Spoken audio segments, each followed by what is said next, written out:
क्या आपको वाकई लगता है कि 1857 की क्रांति सिर्फ मंगल पांडे के एक कारतूस और झांसी की रानी की तलवार तक सीमित थी? इतिहास की किताबों ने हमें जो पढ़ाया है वो सिर्फ आधा सच है। क्या आपने कभी सोचा है कि उस वक्त दिल्ली की गलियों में सड़े हुए गोश्त की बदबू क्यों आती थी?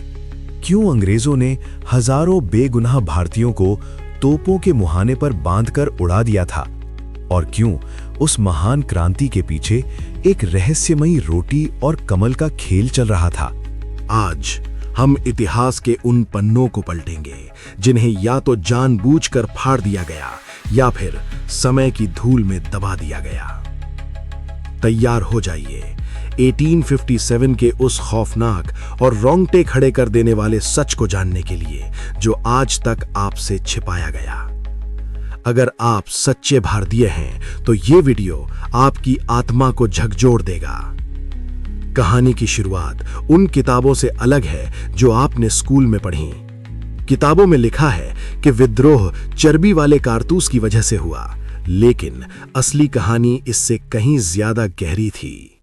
उस समय अंग्रेजों के दौर में भारत के गांवों में एक अजीब सा संदेश फैल रहा था।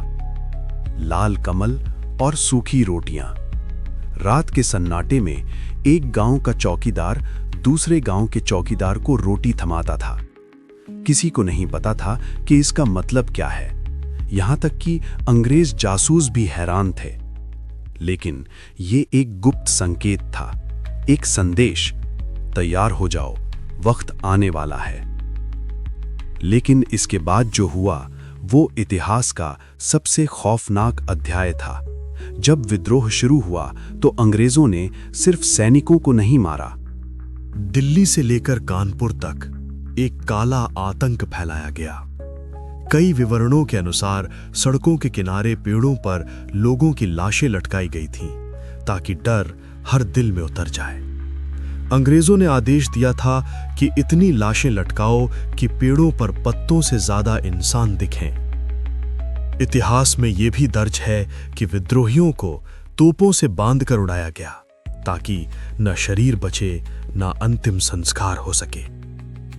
किताबों में हमें विक्टोरिया मेमोरियल की खूबसूरती दिखाई जाती है, लेकिन यह नहीं बताया जाता कि मुगल शहजादों के सिर काटकर तश्तरी में सजाकर बहादुर शाह जफर को भेजे गए थे।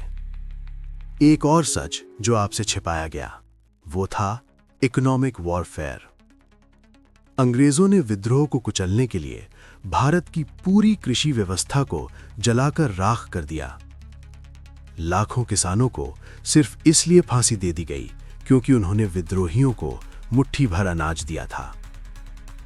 उनकी डायरी में लिखा गया, हमने विद्रोहियों को तोप से उड़ाया ताकि उनके शरीर के चिथड़े उड़ जाएं और उनका अंतिम संस्कार भी ना हो सके। ये सिर्फ एक लड़ाई नहीं थी, ये एक पूरी सभ्यता को मिटाने की कोशिश थी।